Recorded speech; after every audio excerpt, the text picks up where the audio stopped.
Hello friends, video দেখে তো ফার্স্টে বুঝেই গেছো কি আমি ভিডিও দিতে চলেছি, আপলোড করতে চলেছি।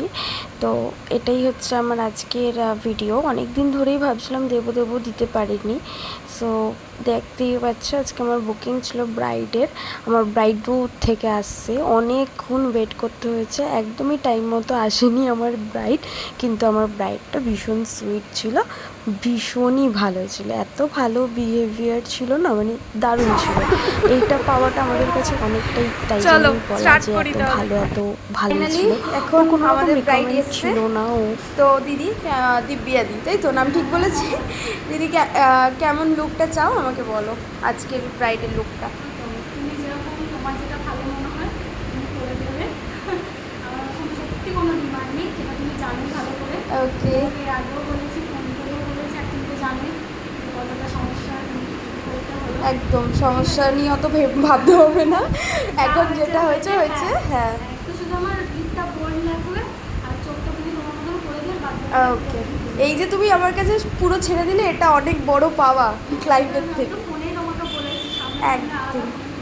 ওকে, চলো স্টার্ট করি তাহলে। তো শুনতেই পেলে ওর যেগুলো ছিল আমাকে সব বলে দিয়েছিল। একটু নিউডের মধ্যে আইটা চায়, কিন্তু লিপসটাও ডার্ক চায়। আর এই যে একটা কাণ্ড বড় ঘটনা হয়েছিল, এটা হয়েছিল একটা অনেকই বড় কথা। কিছু মানে আমি খুবই ছোটোখাটো একটা মেকআপ আর্টিস্ট, খুবই সামান্য, আমি ওরকম কিছু নয়। তবে বলবো কখনোই কারোর বাজেট কম বা কিছু করাতে কখনোই কাউকেই এরকম করাটা উচিত নয়।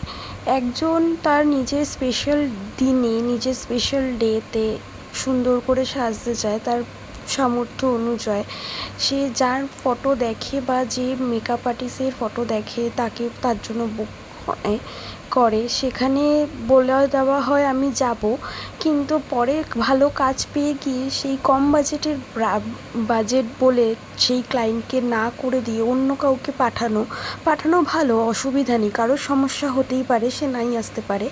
তবে আমার মনে হয় যাকে আমি রেকমেন্ড করে দিচ্ছি, হ্যাঁ আমার অসুবিধা আছে আমি আসতে পারবো না, তো অন্য কাউকে পাঠালে তার মেকআপের ফটো বা সেই ক্লায়েন্টকে আমি যাকে পাঠাবো তাকে আমার রেফারেন্সে আমি যাকে পাঠাবো তাকে তার সমস্ত ব্রাইডের মেকআপের ফটো দেওয়া উচিত।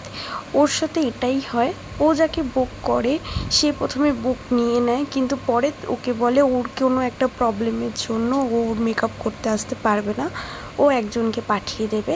কিন্তু যাকে পাঠাবে তার কোনো রকম ফটো ছবি কোনো কিছুই তাকে পাঠায় না। এবার ও তার কাছে পেমেন্টও করে দিয়েছিল অ্যাডভান্স, সবাই জানে মেকআপ আর্টিস্টরা অ্যাডভান্স ছাড়া বুক নেয় না। সুতরাং ওর পেমেন্ট যেটা করে দিয়েছিল সেইটা ওকে রিটার্নও করে না। ওরা বলে যে আমি রিটার্ন হবে না, তোমার জন্য আমি অনেক মেকআপ কিনেছি। আর এটা খুবই অসামান্য একটা ব্যাপার যে ব্রাইড বুক করেছে তারপর মেকআপ কিনেছি, এই জিনিসটা শুনে ও খুবই ভয় পেয়ে যায়, ঘাবড়ে যায়।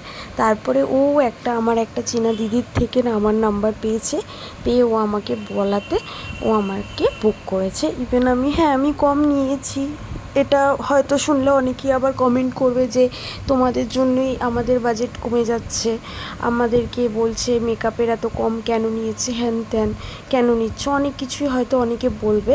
তবে বিশ্বাস করো কিছু সব থেকে বড় কথা, ও আমার একটা বন্ধুই বেরিয়ে গেছে, আমি চিনতাম না, আমি জানতাম না, ও আমার স্কুলেরই ফ্রেন্ড, হ্যাঁ সিনিয়র, তবে যাই হোক। তো এর জন্য আর একটু কমও হতে পারে, ফ্রেন্ডদের মধ্যে, ফ্রেন্ড সার্কেল ফ্যামিলি সার্কেলের মধ্যে কম তো হতেই পারে। তো সেরকমই একটা ব্যাপার। তো এরকম হয়েছিল, কিন্তু এরকম করাটা উচিত নয়। এই যে ব্রাইডরা ওরা ওদের নিজেদের স্পেশাল ডেতে সুন্দর করে সাজতে চায়, সেটা বাজেট যাই থাকুক না কেন, তুমি যখন কাজটা নিয়েছো সেটাকে কমপ্লিট করার দায়িত্বটা পুরোপুরি তোমার, আমার মনে হয় এটাই। তো ওর ফাইনাল লুকটা দেখো কেমন লেগেছে, অবশ্যই কমেন্ট করে জানিও। এটা ওর ফাইনাল লুক। কমপ্লিট। তো দিদি কেমন লাগছে?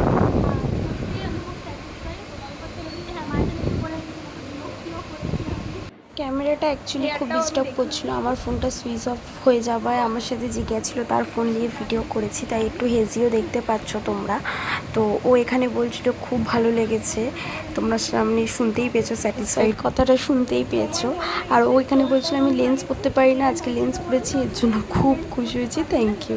থ্যাংক ইউ তোমাদেরও এই ভিডিওটা দেখার জন্য, থ্যাংক ইউ সাপোর্ট করার জন্য, কমেন্ট করো।